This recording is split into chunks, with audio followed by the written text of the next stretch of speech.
Welcome, everybody. This is the Rotary E-Club of Silicon Valley, and every week we bring you the story of people who are making the world around them better. We're part of Rotary International, 1.2 million people and 36,000 clubs around the globe, all dedicated to the idea of service above self.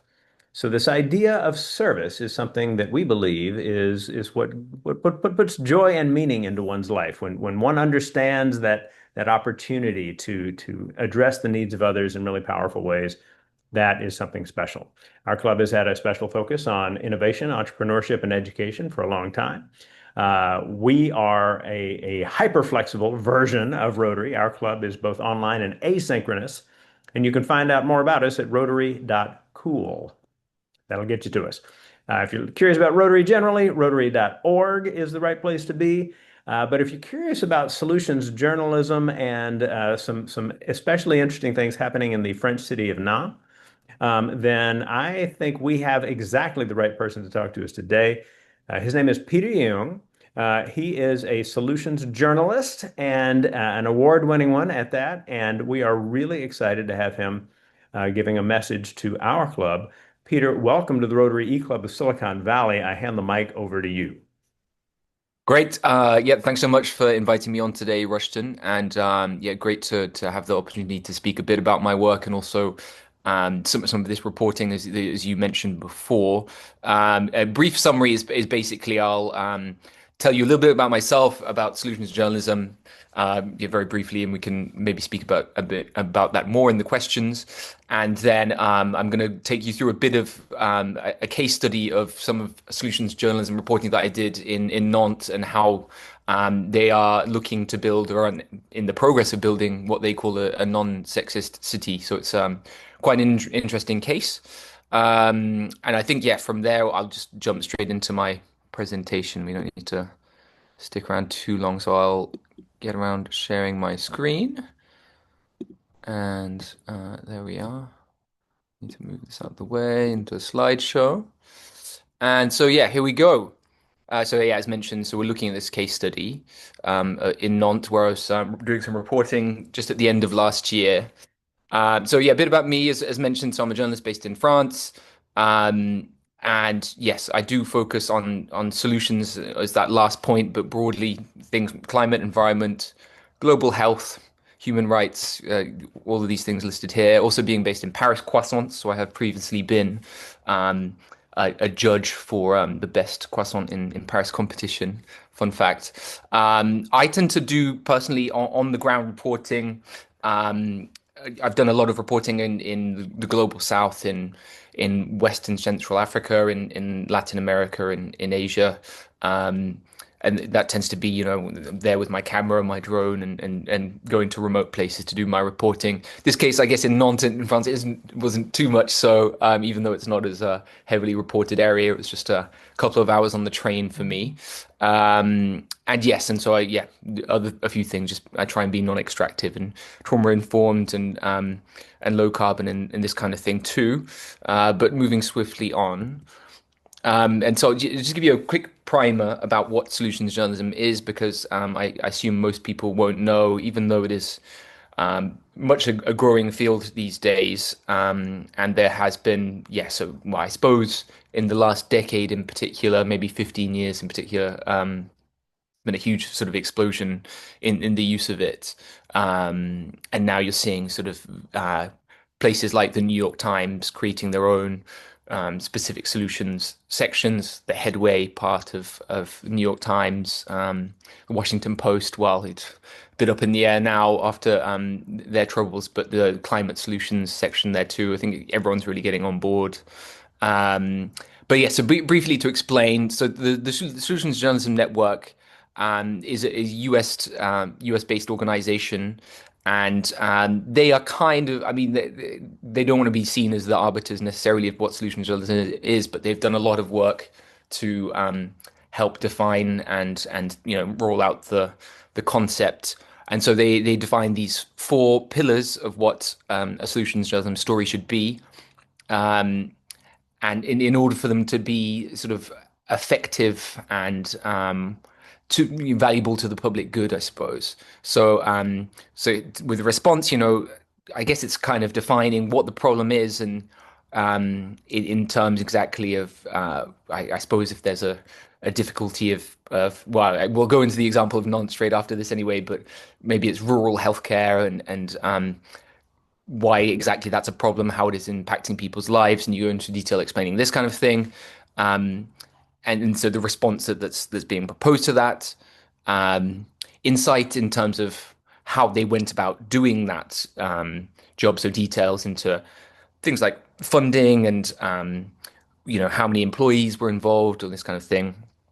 Very important is then evidence to show, to what extent that this is working or isn't working. I think I see a lot of reporting on so-called solutions where it's right at the beginning, the launch of a project, and where it's clearly too early to show whether things are working or not. And I think that's a bit of an issue broadly in the media industry. And yes, and limitations, of course, and saying, what this can achieve, what this can't achieve, if there's specific sort of geographical contexts or other contexts that mean that this solution works here and maybe not in other places. So that's, yeah, briefly what solution journalism is. There is also a similar, sort of linked but kind of parallel constructive journalism approach that's taken more kind of Europe based, and they see it as a bit more holistic and including everything practically of solutions journalism, but then also, as I mentioned here in the text, sort of multiple perspectives um, as part of that sort of, yeah, they insist on that being part of the reporting to always have that in there. But anyway, yes, I won't linger too long on this. So to this story that we were discussing before then. So yeah, it was at the end of the year last year that I went to Nantes to do some reporting to get some insight into how the city is going to try and make itself so-called non-sexist. I think I'm one of, I couldn't, even in the French media, I'm not even sure if I could find sort of on the ground reporting on this story, and it's certainly the only English language publication that's been done on that. Um, so yes, I suppose the idea of a non-sexist city might be a bit of a strange one to contend with in the first place, because your natural reaction might be, well, how can a city be sexist? It's just a city, bricks and mortar and that kind of thing too. But basically, anyway, so in the case of Nantes, so yeah, the sixth largest city in France, it's a population of about 700,000. So for podcast listeners, I've got a map of France, and it's kind of central western to the southwest of Paris. Um, and so here the mayor Joanna Rowland. So she was initially elected in 2014. There were actually the municipal elections a month ago, just over a month ago in France, and so she was re-elected, now serving her third term. And but at the start of her mandate, her very first mandate, she declared that this goal of creating a non-sexist city by 2030. And well, that's almost that should take her to the end of this mandate actually as well. So no excuses for her policy pledges, and basically she began with one of the main issues that they kind of contended with was the lack of data on the problem. Because they found when it came to gender equality or inequality, so to speak, that the city itself had not done enough research, even though there were some significant data points to point to that broadly, things like surveys about the amount of women who suffer street harassment and this kind of thing. And Nantes is not a particularly I suppose sexist city in terms of the experiences of women. I think it's very much within the average. But this was really a political decision, and so they began to do research on things like poverty levels of women, the use of public spaces, things like, as I'll go into later, analysis of street names, which you might not normally think about. But I think that they found initially that of around 3,000 streets in the city, I think less than 4% were named after women, but over a third, th 35% I think it was were named after men, and the rest sort of not related to people. Um, and so yeah, so they were establishing this problem, getting data on the issue, and that did take quite a few years to um, help establish. I think one of the main things that they wanted to address though was when it comes to violence against women. Obviously sexism comes in many ways, but this is understandably one of the main priorities that they wanted to target. And so as part of my visit, I went on tour with some of the city hall officials, and the first place we visited was this a place called Citadel, which is a bit of a French play on words. So obviously Citadel, I guess you understand, is kind of like a fortress, and then Del being sort of women of their in the feminine. So a place, yeah, Citadel of women, and I get this was a response basically to the problem that they did realize that many women, many mothers, um, or simply yeah, victims of violence and sexual violence, often had to travel all across the city to receive various services that they required. They often had different opening times. Some weren't open on weekends. And so they found that these women were traveling across the city for a long time and often weren't able to get everything that they needed. And so basically, I believe it was 2019 that this center was opened. It was the first in France. So this centralized care for women. Um, and yeah, it's basically proven very, very effective. Almost what essentially an over demand of the amount of women that are asking to use these services. When I visited it too, it was very interesting in terms of the design of the architecture and the layout of the spaces were very well thought through. The lighting was they actually sought sort of advice from experts on how to create lighting that is relaxing as possible. They had insulation within the spaces so that it was, as quiet as possible in terms of sound. And even that there were parts where, so often some of these women would have children that need to come with them, and they created sort of spaces where even if a mother was being seen by a psychologist, for example, in a space, that there were sort of glass windows connected to children's areas, so that the mothers and then the children could always, constantly see each other throughout that process. And so, yeah, just keeping it as a safe space as possible. So that's one of the main projects that they had. Um, so yeah, elsewhere there's the street names that I mentioned before. This is obviously more of a symbolic kind of project that they'd taken on.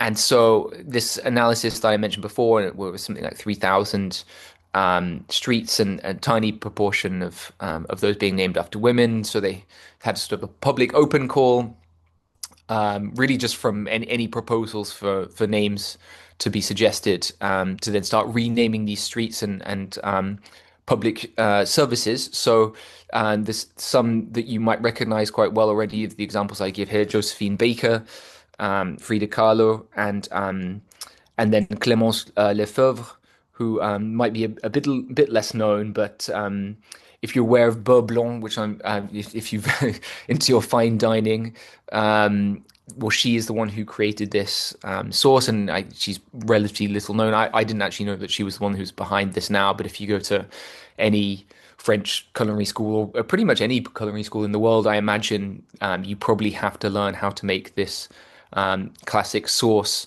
And so yeah, it was very interesting, and you can see in the photo that I have accompanying, there are also kind of descriptions a bit about who these women were. And so we have the Boulevard Giselle Halimi, and she was a lawyer and a political figure, and yeah, always basically fighting for the rights of women. And so yeah, it's just changing, I suppose, the visible landscape of the city and how that can have an impact on people from day to day.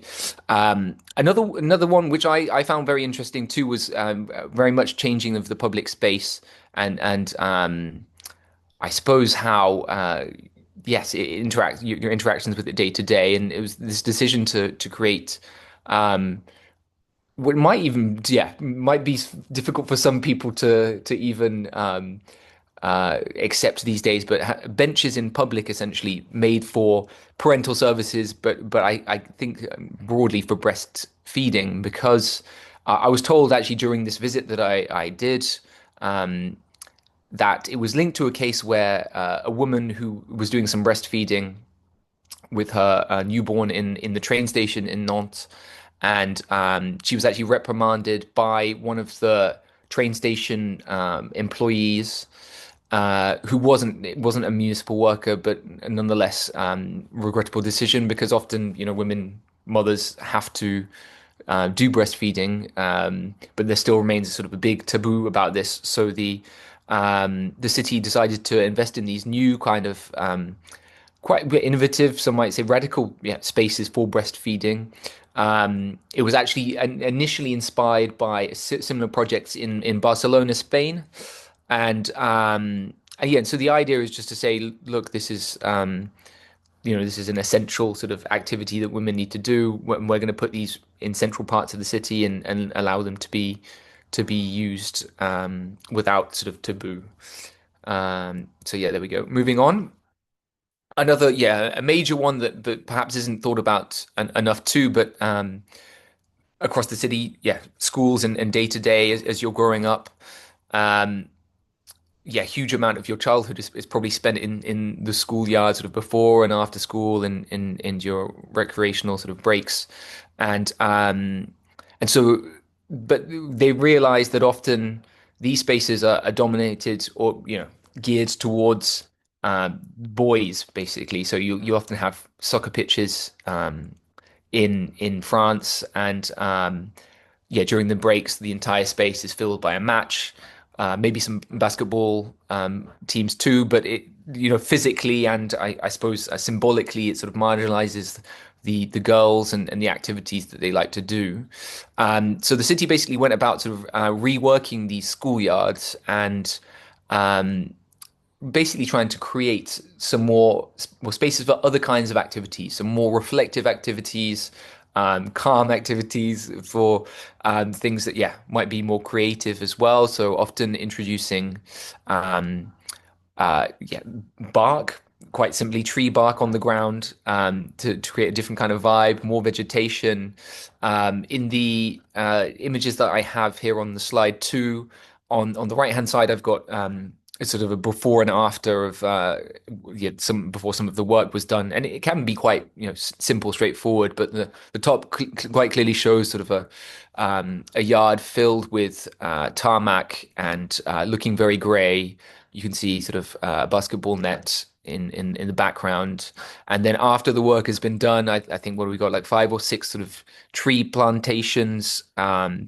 As I mentioned before, some bark, some places to sit down, some shading, and it really brings quite a big difference in the way that these school children are interacting with the space and making it a lot more equal. And I have another picture there showing a much more sort of green looking space too. Unfortunately, I don't have the before of that.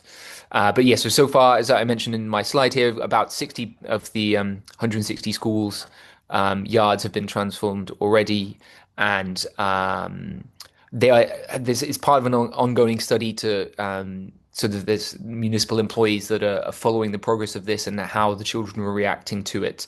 But this, I think, it only began last year, the specific project, so it's still fairly early too, but it's quite interesting.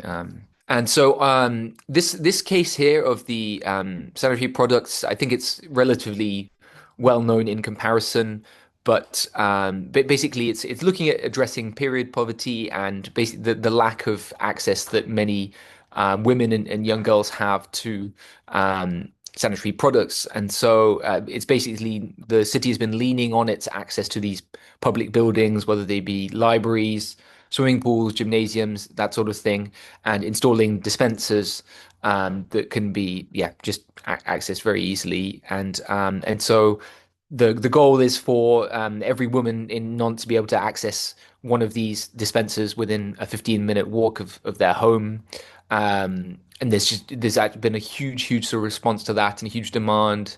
And so I think here, yeah, in the Jacques Demy library that I visited with the team, there's been a 30% increase in the demand, and yeah, as many as 2,000 products being given out each month. It's not a huge investment, but it's clearly a way of addressing that inequality and getting to the problem. And then broadly as well, there's just been an approach too, because trying to address public information and understanding about um, sexism in cities, because even though this project has been running for quite a few years now in Nantes, even when I was going there, there are still, I mean, there was, several people who didn't know much about the project at all. There was some, Citadel was very famous, but other projects are still quite new and that kind of thing too. So anyway, so it's been involved in a broader sort of information campaign as well as, as well as these services, to not only open up the dialogue, but then also just to also invite outsiders to help understand this too. So they have these guided feminist tours of the city, a few every year. These podcast campaigns too, things talking about things like periods and aimed at young women, but also young adults, or even older adults, perhaps. And so yeah, I think that's definitely an important point of their work to just addressing the public discussion about and taboos around this. Uh, More in terms of paperwork and analysis, it's something that's also been done across France in quite a few cities now too. In Paris, they're looking at it in the south in Grenoble, many cities. But basically, taking this approach to studying specifically municipal budgets and seeing how that spending is benefiting men versus women, and trying to come to a balance from that, and reallocating resources and if necessary. So yeah, in the case of Nantes, one example that they did give me was looking at the music conservatory, and basically putting more of that towards women's based activities. They created this Scène Vagabonde cultural festival for music performances, and trying to, I guess, showcase women musicians, as well as I suppose some of their focus is sort of LGBTQ communities as well. Yeah, I think that's an important aspect too, even though the other projects do involve investment, looking, following the money, as investigative journalists say sometimes, has also been, yeah, well, a very important aspect too. And yeah, I think important to notice that this work hasn't gone without difficulties too.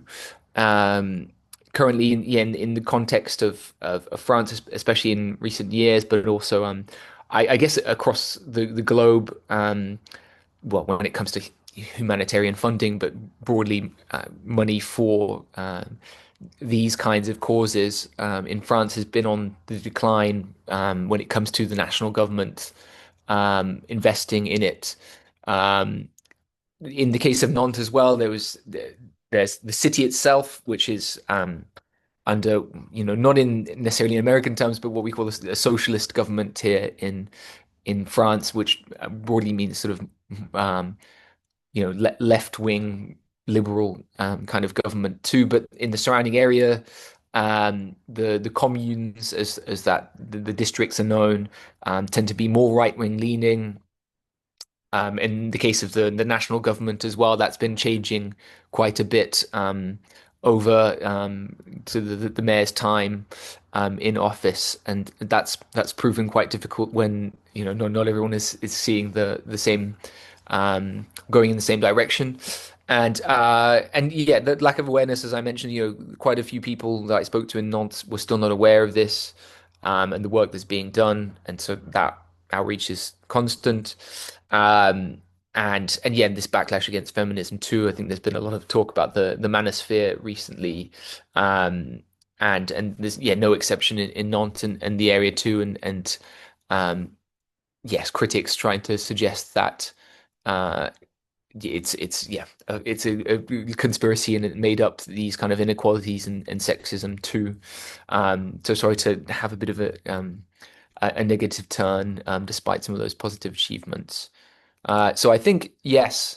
Hopefully, I'm not running too much over, but that's my presentation for now. I just got my email address if you have any questions, my website if you want to see some more of my work. So this story itself, I'll briefly say, was for an outlet called Reasons to Be Cheerful, which is a solutions journalism focused media outlet that was founded by um, musician. Renaissance man extraordinaire, David Byrne. Um, but yes, I just freelance for them and so do write for a number of international US and European outlets too. So that's about me. I think we can Wonderful, stop Peter. sharing now, probably. Great. Thank you. Thank you. I want to do a quick intro and I want to dive in to get a little Q&A in as well. So in addition to our speaker, Peter, we have longtime friend of the club and colleague in the space of Solutions Service Club speaker space. That's Heather Edwards. She's up in Oregon. Good to see you, Heather. I'm Rushton Hurley. I'm based in San Jose, California. So Peter, let's start first with the general idea of solutions journalism and something I just alluded to in what I had to say moments ago, which is there are groups that are focused on solutions and there are groups that are focused on political solutions, right? So you can imagine that there are people for whom the idea of solving a problem means moving in a political direction. And then there are those who are more in the space of what's possible, and are we properly factoring in the needs and concerns of those for whom any given problem is affecting them, right? And so you talked a little bit about the politics, kind of towards the end there, but I'm curious what other spaces, in addition to kind of your work as a solutions journalist and the work you've done for Reasons to Be Cheerful. Fix the News is another fantastic space for solutions journalism. But other than the journalistic spaces, and of course our club today, what kinds of encounters have you had with people who are really innovatively looking for ways to address issues that are plaguing communities in different places around the world? So just in terms of kind of, do you mean non-profits or any these kinds of organizations that are they're working towards this? Yeah, so it could be the subject of one of your stories. For example, we did a recording with the leader of the World Food Program Innovation Accelerator some months back, and that they are really putting in place a structure that allows people to say, here is a far better way of dealing with issues related to hunger, is something really fascinating to us. And you've probably run across highly innovative social benefit efforts of some kind in your work. Yes, I wouldn't really know where to begin because it's just I so many constantly all the time. I I'll just begin by giving off some examples. Well, it was a year or two ago. I did some work for I did some interviews for at the Skoll World Forum, and so yeah, part of the Skoll Foundation, and every year they have but yeah, basically, I'm a bit loath to use the description, the word change makers. But they had some really amazing people there looking at all kinds of things. But one of them was looking at this schools feeding program in Nairobi, Kenya. And so I interviewed this organization called Food Fair Education, which I think is a Rotary, well, at least educational subject. And unfortunately, a few months later, I happened to be going to Kenya to do some reporting. So I went to Nairobi, and they've managed to create this scheme of feeding school kids um, on a mass scale, like hundreds of thousands of kids.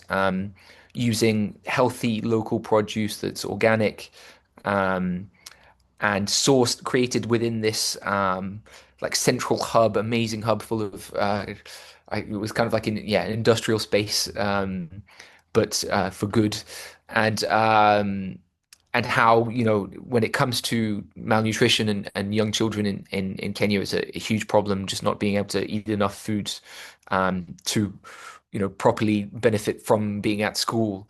And so it's really transforming huge amounts of, hundreds of thousands of kids' lives every year.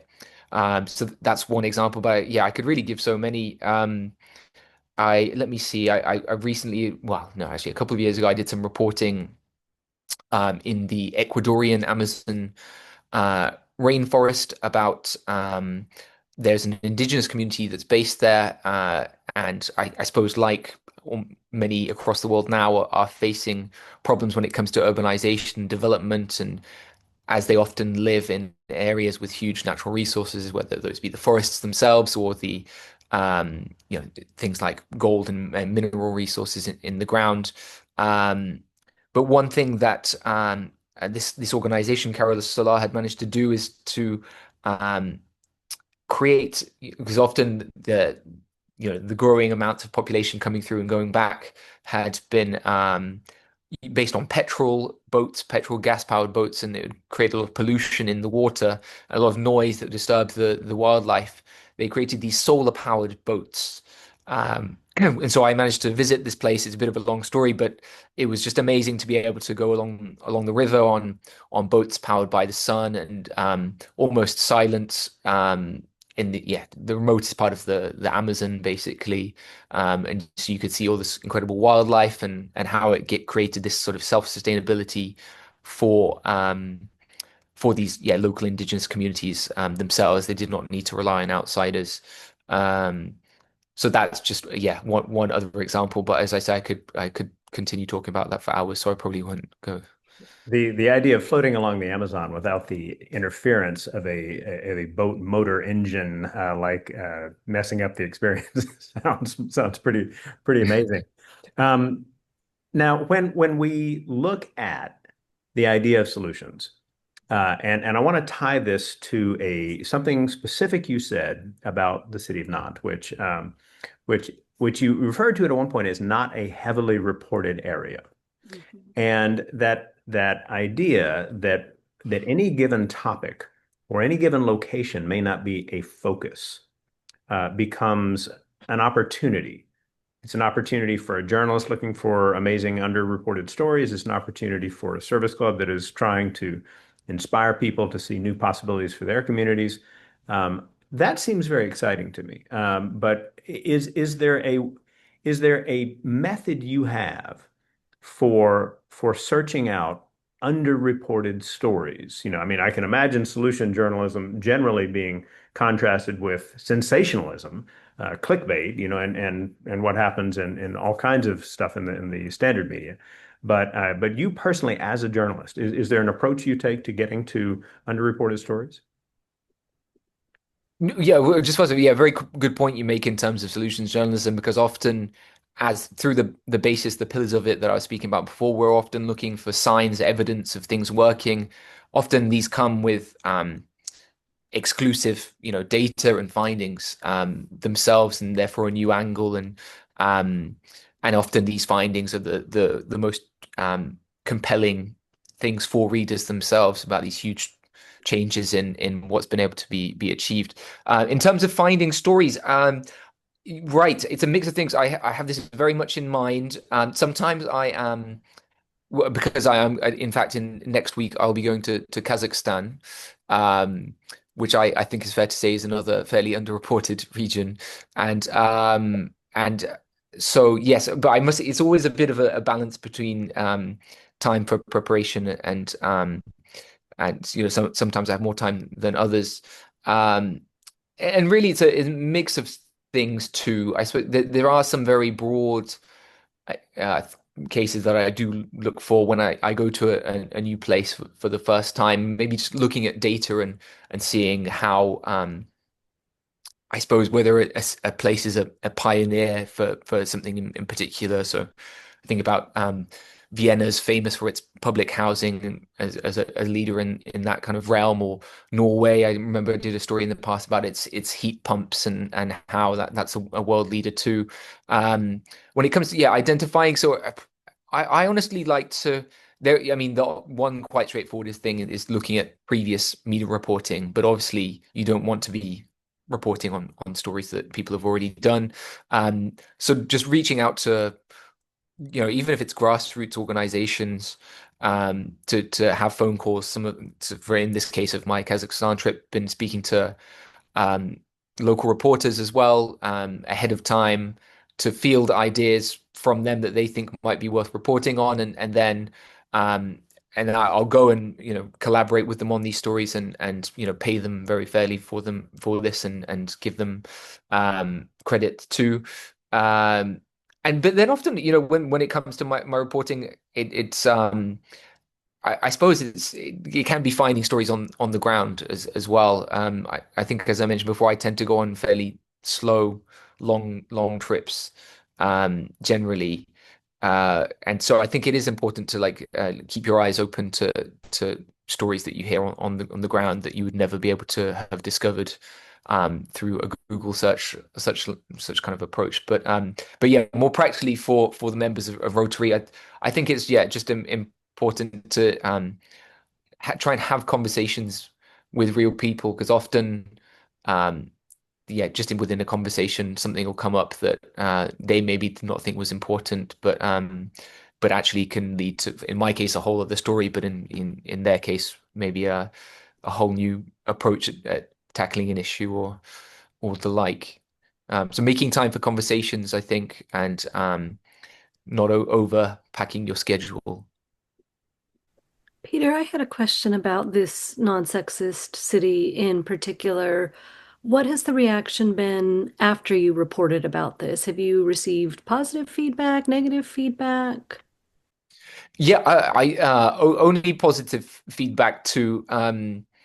Thankfully, because, well, at least in the case of our readership, Reasons to Be Cheerful people, we have a very engaged readership, and they're accustomed to our solutions approach, and we try and make it as balanced as possible, so we don't tend to have too inflammatory reactions from them. But since I published that story, well, it was republished by maybe 5 or 6 times by other media outlets.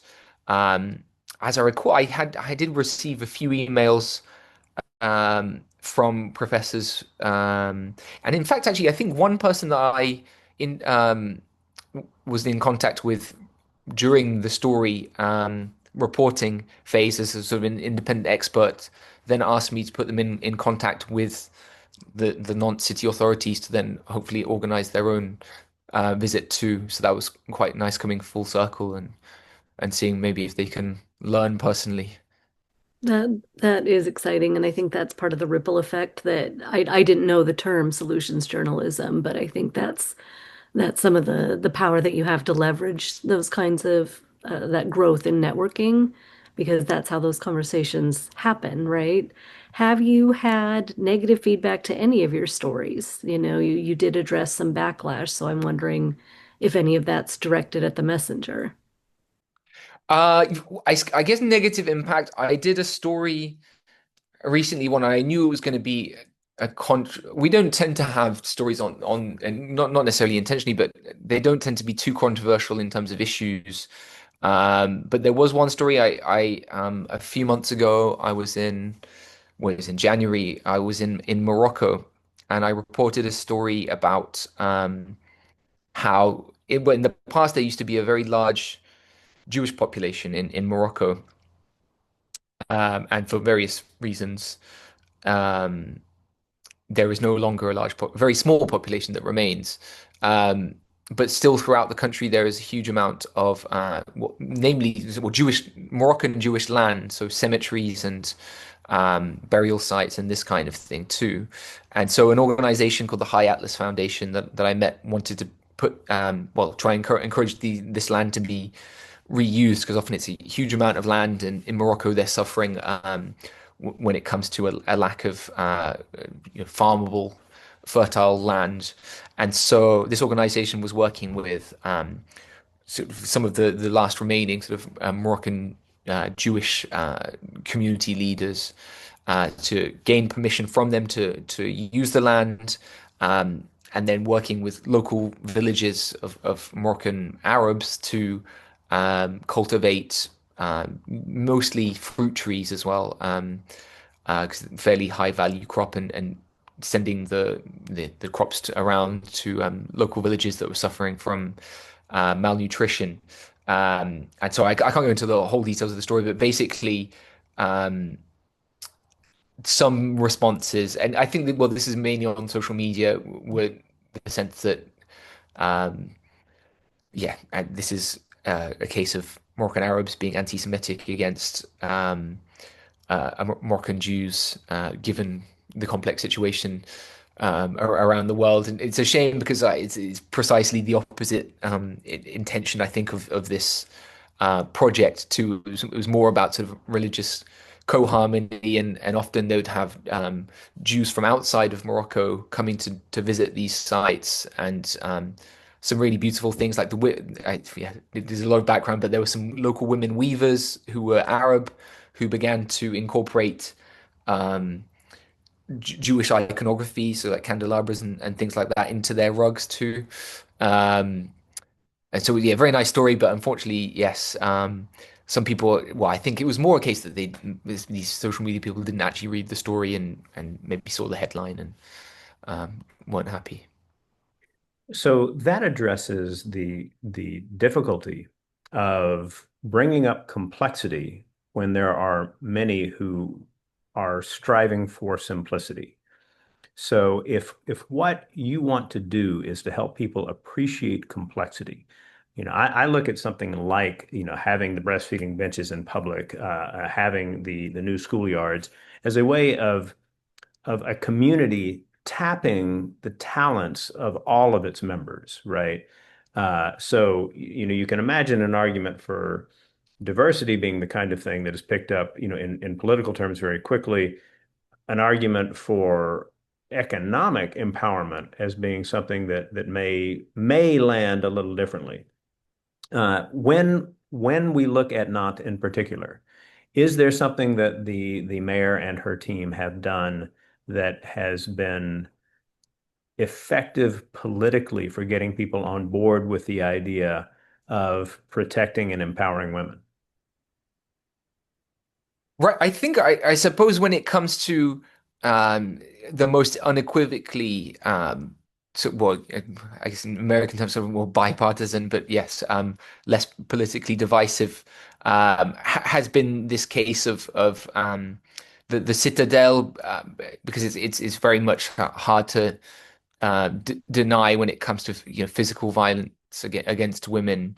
Um, Difficult to find sort of political division necessarily. I mean, there's always going to be some critics too, but in terms of the methodology, I think it was just in the process of developing a lot of these projects too. I think what Non did very well is, I mentioned before, the creation of this data and research, but then there was also quite within these first 4 years, 5 years, a lot of public consultation, not only with things like feminist groups and women's rights advocates, but then also just broadly across the public, and things like with parents and families when it came to changes to schoolyards and the like, to try and, I suppose, as you say, open as much the discussion as possible, and get that investment, the local investment from people, because I think once they have had that opportunity to have their say, I think it's much more easy to have an honest and productive conversation going forward, yeah, in a productive way and not a destructive way.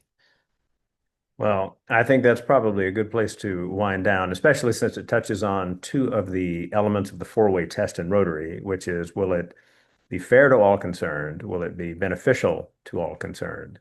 And another, actually, will it build goodwill and better friendships? And it seems like this story from Nantes is one that speaks to that in all sorts of really productive ways. And I thank you for that. Before I hand it back to you for the final word, I'd like to speak to all of those who have been listening to this video or podcast.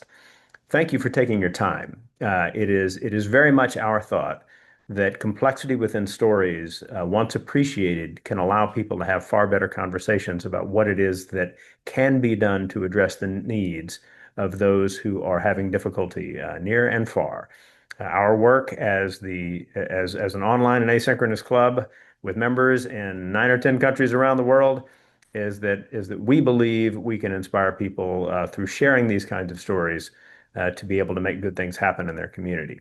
So thank you. We hope you will share with others this story and others on our YouTube and podcast channels. As we always like to do, we hand it back to our speaker for the final word. Peter, what would you like people to have in mind as they finish watching the video or listening to the podcast? Yes, great. I guess, yeah, I'll just come back to solutions again, really, and just to explain, I get how many years I must have been doing this now. It's over 6, 7, 8 years that I've been doing solutions reporting too, and it's really changed my career and my focus and my outlook on life as well, and realizing that every issue, it's easy to get lost in yes, I suppose the world and despair about the state of things, but to everything there is well, almost in every case there is an interesting and reproducible and inspiring project out there, and it's just about asking the right questions and potentially leading to an impact and being able to change the world. And I think that helps everyone. It's not only about having sort of positive feel-good stories about puppies. It's about having quite a critical and but solutions-orientated kind of lens on life. And I think that approach can make a big difference. Wonderful. Thank you, Peter, and thank you, everyone. We will see you next week.